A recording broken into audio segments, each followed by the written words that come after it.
Welcome to the Ready Coffee Break, and today we'll be reading r/malicious compliance. Tell us the right time.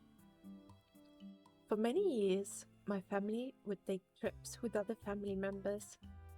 All of these trips had one thing in common. My aunt, uncle, and cousins would be late for everything.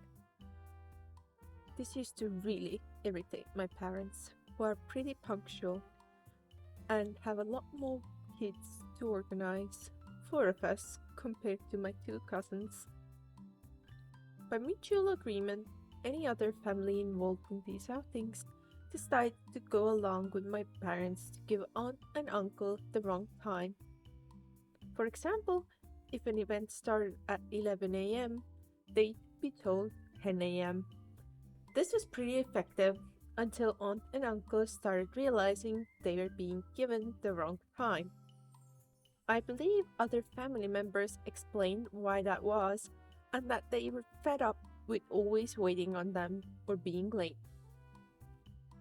Self-awareness not being very apparent that they were the issue, it was decided by them that it wasn't their fault, and they told my parents, "Give us the right time from now on and you'll see, we aren't the problem." My parents, especially my mum, hates the idea of people missing out on something, but is also prepared to let a natural consequence occur if it's not too harsh. The very next week, we had a day trip booked on the ferry. This was something we did once a year, over to the UK and back in one day, fondly known as a booze cruise back in the day due to the opportunity to purchase cheap alcohol. Kids would explore the ship, and when we docked, raid the pick and mix in Woolworths and buy confection that we couldn't get at home. It was something everyone looked forward to a lot. What can I say, it was the early 90s. With the best will in the world, the ferry waits for no man. So it was a sad day for 4 people who were told the ferry left at 8 a.m. sharp, the correct time, and who arrived after 8:30 to see a small, ferry-shaped speck in the distance, heading towards the UK. Sadly, it didn't make them any more punctual after that, but they were always told the correct time as requested, and if they were late, we didn't wait anymore. For months, whenever we'd see them after that, my parents used to cheerily wave and say, "Very nice to see you."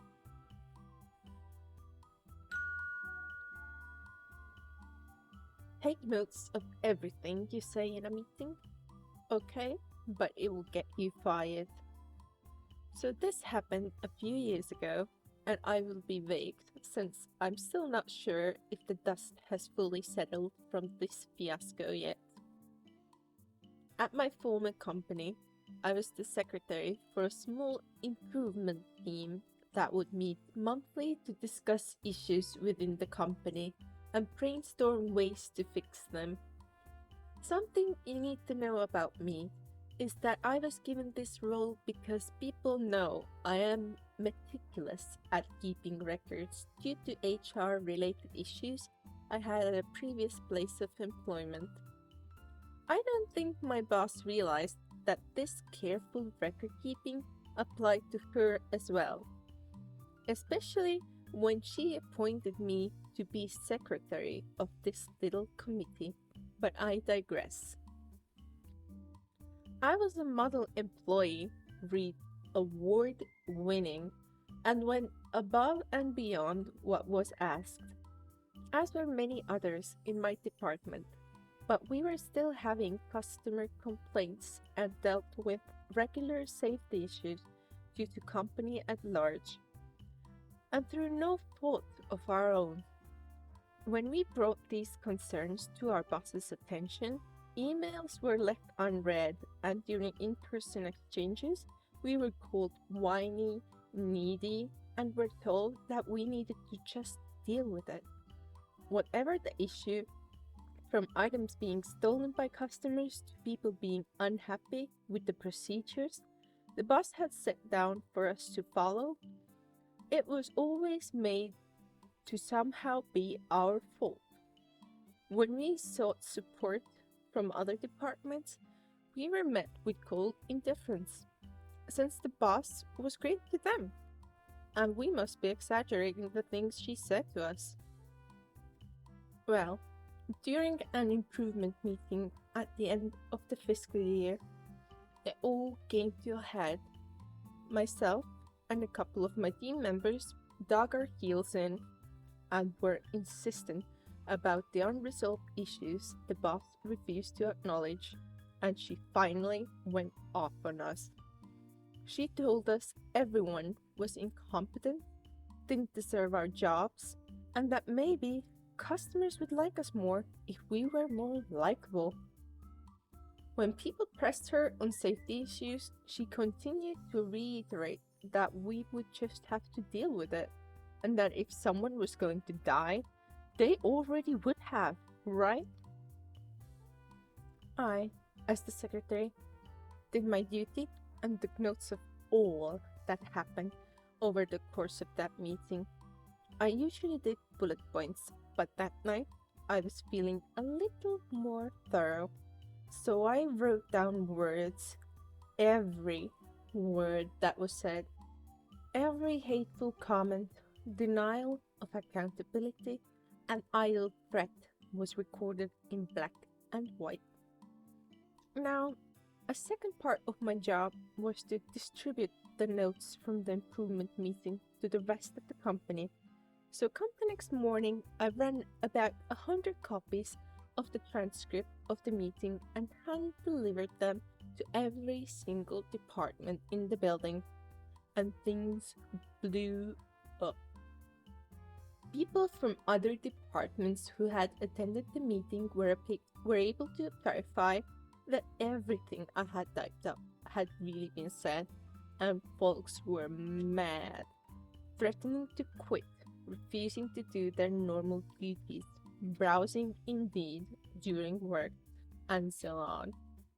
My boss's boss, who worked at HQ, so I didn't get the opportunity to hand her a copy, got wind of these meeting minutes only a few hours after I had handed them out, and had an hour-long off-the-record conversation with me about all the safety issues I had documented, all the concerns I had submitted to management in writing, and all the records I had regarding my boss's inaction. She was very grateful for the 100 pages of documentation I sent over and thanked me for my time. The day after, I unleashed the Pandora's box. I put in my 2 weeks' notice, took a new job, and pieced out to greener pastures. At first, it seemed like things were calming down after I left, but the following year, the company did not renew my boss's contract. I still feel a bit bad because I wasn't trying to get her fired or ruin her life. I was just desperate for some accountability thrown her way to create some positive change in the company. But at the end of the day, I just did what she asked me to do.